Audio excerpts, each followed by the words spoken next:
Grace be unto you in peace from God our Father and from the Lord Jesus Christ. I was glad when they said to me, let us go into the house of the Lord. And I'm Father Steve Sellers. This is Dot, my rescue puppy. And this is our brief daily message of hope. Well, this Monday morning, I pray that you're in a good place today and that you're already experiencing the joy of the Lord. And I want to talk about that for a minute today. We don't seem to be living in a very joyful society, and there's a reason for that. You know, we're created by God, and there are certain things that only God can give us that we can't create ourselves. You know, people look for joy, first of all, in temporary things, things of this world, you know, and those just simply don't last. And that's really not joy. Joy is a deep sense of security within us, knowing that everything's okay and everything's under control, no matter what the appearances are. Joy is a gift.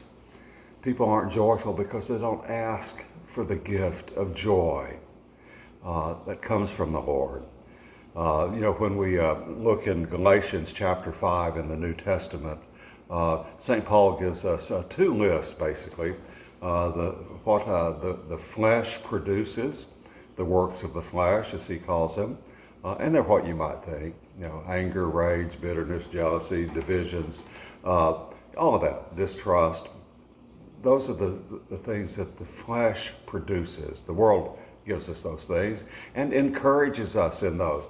But God has a different path, and St. Paul calls them the fruits of the Spirit. And there are 9 of them that he lists, and we know that there are others.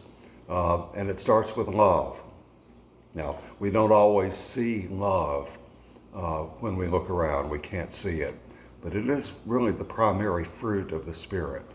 Living in love means living in compassion and in harmony with God, with others, and with ourselves.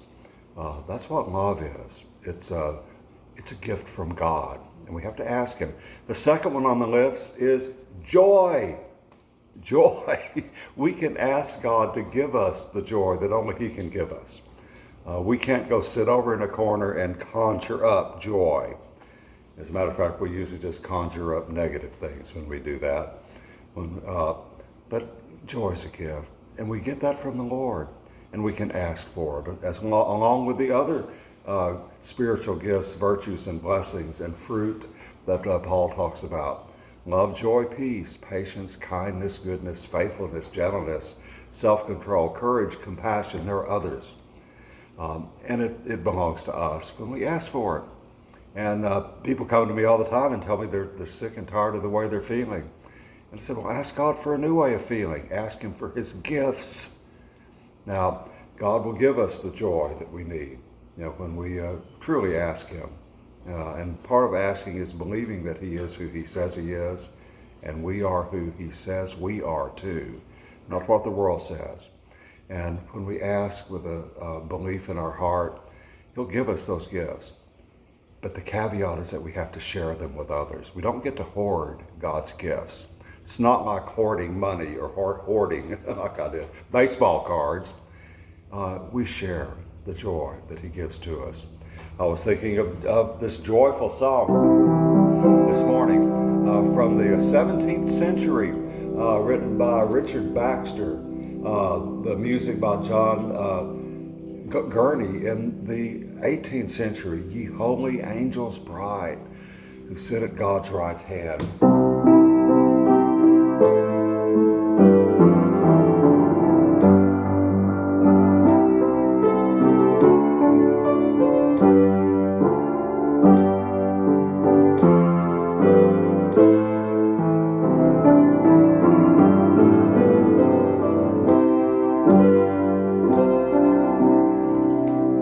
Sounds so much like the 17th century, but it's a joyful song. You know, we have the opportunity to make a difference in the world today. You can save someone's life today by carrying the joy of the Lord wherever you go today and being willing to share it with others. It's more than just a smile. It's more than just listening with compassion. It's conveying hope and mercy and grace to others. And I pray people are sharing that with you today. That's my whole intention of this YouTube channel, which now has almost 950 videos on it. That's my simple message. There's a better way, the way of hope and joy. And God willing, Dot and I, wherever she went, we'll see you here again tomorrow. Have a great day.